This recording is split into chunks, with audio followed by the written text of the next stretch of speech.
I got this! I'ma penetrate this man's soul with my heart. Watch and learn.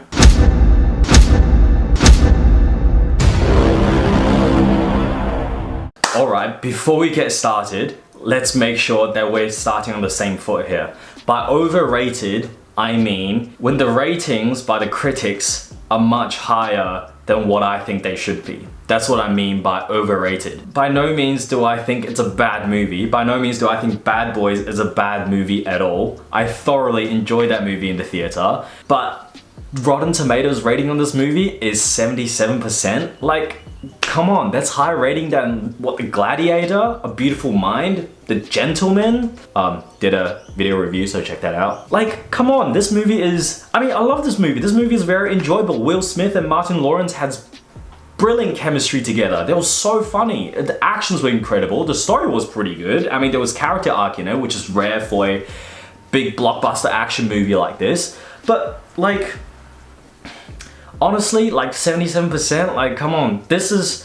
I would say this is the type of movie that's on the same par as, say, Jumanji, the new Jumanji series. Like, they're incredibly fun, entertaining popcorn movies, but it's not really memorable. It's not the type of movie you walk out and think about. It's more like you walk in there, you watch the movie, you have a great time, and you walk out and forget about it. Like, it's not a big deal, it's not life-changing, it's not timeless by any means. Doesn't mean it's not enjoyable. Like, I just think it's overrated because the critics gave 77% on Rotten Tomatoes for this movie, and I just think that's crazy high. This is one of the cases where I think IMDb did a much better job with regards to the ratings. Like, I would put this movie roughly around 7.3 or like 7 to 7.3 or 73% on Rotten Tomatoes. But yeah, like it's by no means a bad movie. I thoroughly enjoyed it. Will Smith, Martin Lawrence, extremely funny. The story did have a twist that I felt like was not exactly necessary, but it does help provide a character with their development, which is interesting. This movie is no longer directed by Michael Bay, unfortunately and fortunately, but Michael Bay does make a little cameo appearance in the movie, which is funny. As much as there's actions and stuff, the movie really, what it really is about is Mike Lowry, Will Smith's character. He's sort of battling with the fact that he's getting old and he's no longer as good as he used to be, but he still wants to fight crime, he still wants to keep going, he doesn't want to stop, he doesn't want to retire. Whereas his partner is very different from him. That's what makes a really good buddy cop comedy action. Is when the two characters, when the two buddies are very different, have very sort of contrasting values and wants. That's what makes it very interesting. Mike Lowry doesn't want to retire, but Marcus wants to retire. He's had enough of this. He just became a grandpa in this movie. His daughter had a little kid and he's old and he wants to retire. He doesn't want it anymore. This movie has an interesting character arc where it's more so about Mike Lowry coming to terms with the fact that he's old and there's also like a new upcoming group. This sort of reminds me of like Expendables 3, where there's like a new crew of younger people who are better than the older group of people, and the older group of people don't trust the young people or don't think that they're as good, while the younger group doesn't respect the older group as well. And over the course of the movie, they sort of get along, and then the younger group start respecting the older group, and the older group start realizing that maybe the younger group is better than them or more competent than them.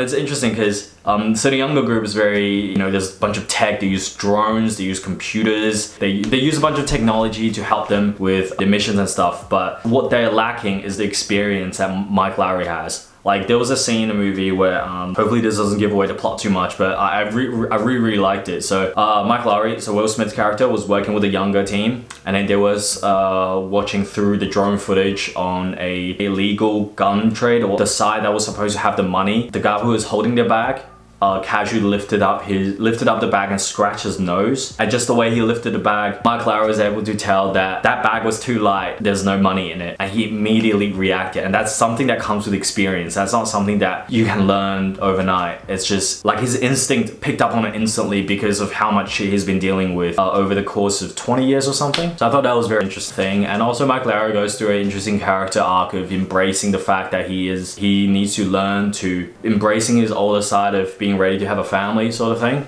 But yeah, like, it's a thoroughly enjoyable movie. By no means it's bad, but I just don't think it deserves 77% on Rotten Tomatoes. Yeah, still, if you're looking for something fun, something enjoyable to watch, still go watch it. Watch Bad Boys for life. It's It's much better than most action movies that's coming out nowadays, like Six Underground. I actually haven't seen that, but I just know it's bad because Michael Bay.